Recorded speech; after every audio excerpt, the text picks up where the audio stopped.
Allez, bonjour tout le monde, on va commencer cette vidéo. Donc on se retrouve avec Oxford United, deuxième édition. Donc pour cette deuxième émission, on va revenir sur la semaine européenne des clubs français engagés en Ligue des Champions, en Europa League ou en Europa Conference. Et on finira sur mon cri de gueule à la fin de cette vidéo. Allez, on est parti.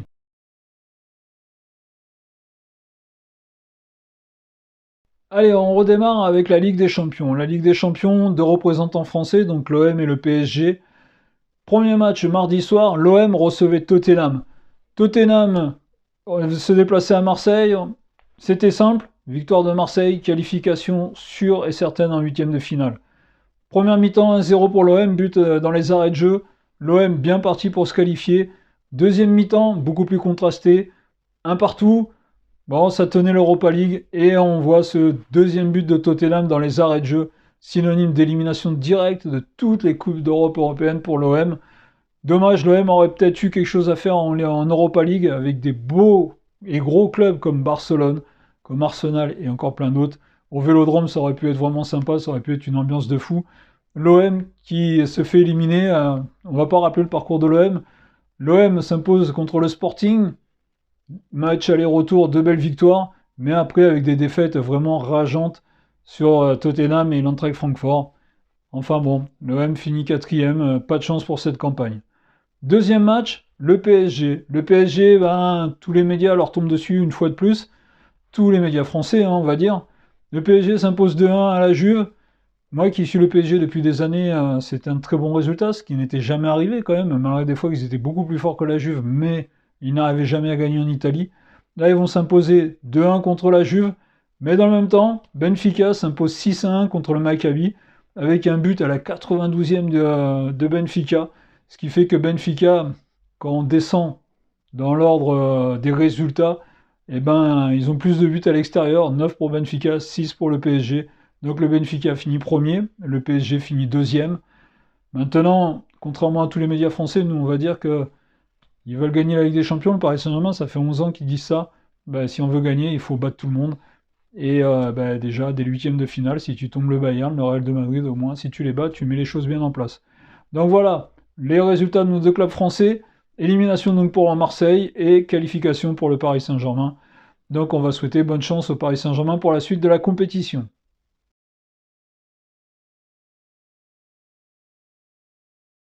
Allez, l'Europa League, on va pas faire le détail de nos trois clubs, mais Rennes, Monaco et Nantes, nos trois clubs se qualifient. Alors les trois finissent second de leur groupe, donc il va y avoir des tours de qualification, de barrage pour certains, mais nos trois clubs se qualifient au moins pour la suite. Ça déjà c'est le très très très bon point. Rennes, c'est très très bien, malgré un match nul, c'est très très bien. Ils peuvent être que satisfaits de cette qualification. Bravo Rennes. Monaco qui s'impose 4-1. Bravo à Monaco aussi. Monaco qui se fait éliminer en barrage de la Ligue des Champions, mais qui continue son parcours en Europa League. Très très bien. Continue comme ça.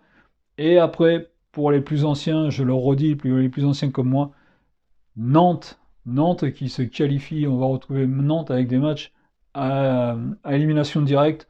Ça va être sympa. Je sens que la Beaujoire, ça va être quelque chose d'extraordinaire encore à voir. Donc, hein, on voit qu'il y a la Juve, Barcelone, toutes ces choses-là.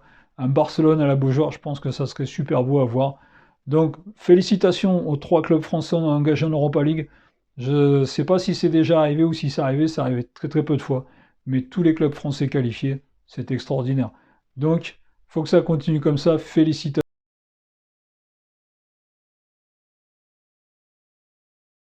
Allez, on continue avec l'Europa Conférence.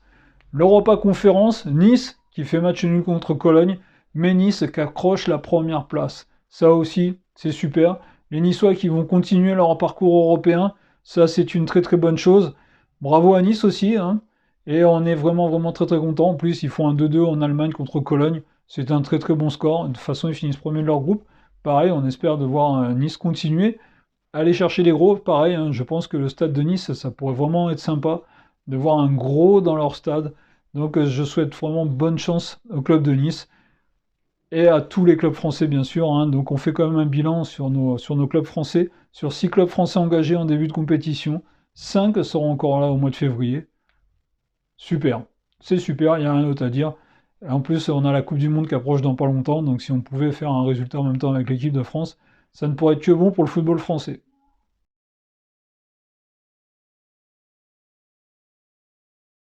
Allez, mon coup de gueule maintenant, mon coup de gueule va concerner la Coupe du Monde. La Coupe du Monde au Qatar, qui commence d'ici 3 semaines. Les médias français, et je vais parler que de la France, moi, les médias français, les personnalités françaises, d'un seul coup, ils s'aperçoivent que la Coupe du Monde va se dérouler au Qatar. Ils ne le savaient pas. Ils ne le savaient pas avant le début de la compétition que ça allait se dérouler au Qatar. Je crois que ça fait juste 10 ans qu'on est au courant que la Coupe du Monde va se passer au Qatar. Ça fait donc des années qu'on sait, qu'on connaît le Qatar. C'est pas nouveau qu'on sait ce que c'est que le Qatar. On sait que la démocratie, c'est pas ce qui représente le mieux le Qatar.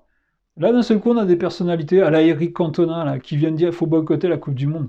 Mais la Coupe du Monde, c'est pas maintenant qu'il faut la boycotter. C'était avant. C'est quand les gens ont voté pour le Qatar. Et je crois que la France a énormément contribué, hein, par Nicolas Sarkozy et Michel Platini, à ce que cette Coupe du Monde se déroule au Qatar. C'est clair, je suis le premier à le dire, que la Coupe du Monde du Qatar, cette année, c'est la Coupe du Monde du fric. C'est le fric qui a gagné la Coupe du Monde. Il n'y a aucun intérêt d'aller jouer au Qatar. J'attends de voir les stades. Mais c'est comme ça. C'est comme ça a été décidé. Donc pourquoi aujourd'hui les médias français s'offusquent? Pourquoi certaines personnalités s'offusquent en disant c'est pas normal, là-haut il n'y a pas les droits de l'homme, ils utilisent des personnes à bas prix pour construire les stades et tout. Mais ça on le savait avant, on connaissait le Qatar avant. Ce n'est pas nouveau ce qui arrive. Mais bon, voilà, on a des gens aujourd'hui qui pleurent. Eh bien c'est bien pleurer. Je pense, dans mes souvenirs, hein, quand la Coupe du Monde en 2018 s'est déroulée en Russie, je crois que la Russie, c'est pas le pays le plus démocratique au monde non plus. Hein. Mais là, on les a pas entendus. J'ai pas souvenir d'avoir entendu Eric Cantona se plaindre. Donc, et souvenez-vous, en 2008, les Jeux Olympiques à Pékin, c'est pareil, Pékin. La Chine, en général, c'est pas le pays le plus démocratique au monde. Et pourtant, les Jeux Olympiques se sont déroulés là-haut. Et personne s'est offusqué contre ça. Alors que là, en France, on a des villes françaises qui vont refuser de faire des fan zones ou de retransmettre les matchs sur écran géant parce que ça se déroule au Qatar. Qu'est-ce qu'il faut voir à travers ça? Qu'est-ce qu'il faut voir à travers ça? Ça, c'est une question qu'il faut vraiment se poser. Donc voilà, c'est mon coup de gueule contre les médias et certaines personnalités françaises qui se réveillent à 3 semaines du début de la Coupe du Monde. Ils se réveillent en disant c'est pas normal que ça se déroule là-haut, j'irai pas. J'ai entendu qu'il y avait un journaliste qui irait pas. Et là, ils sont mignons, ils sont tous mignons. Mais la Coupe du Monde, elle date pas d'hier. Donc c'était avant qu'il fallait se réveiller.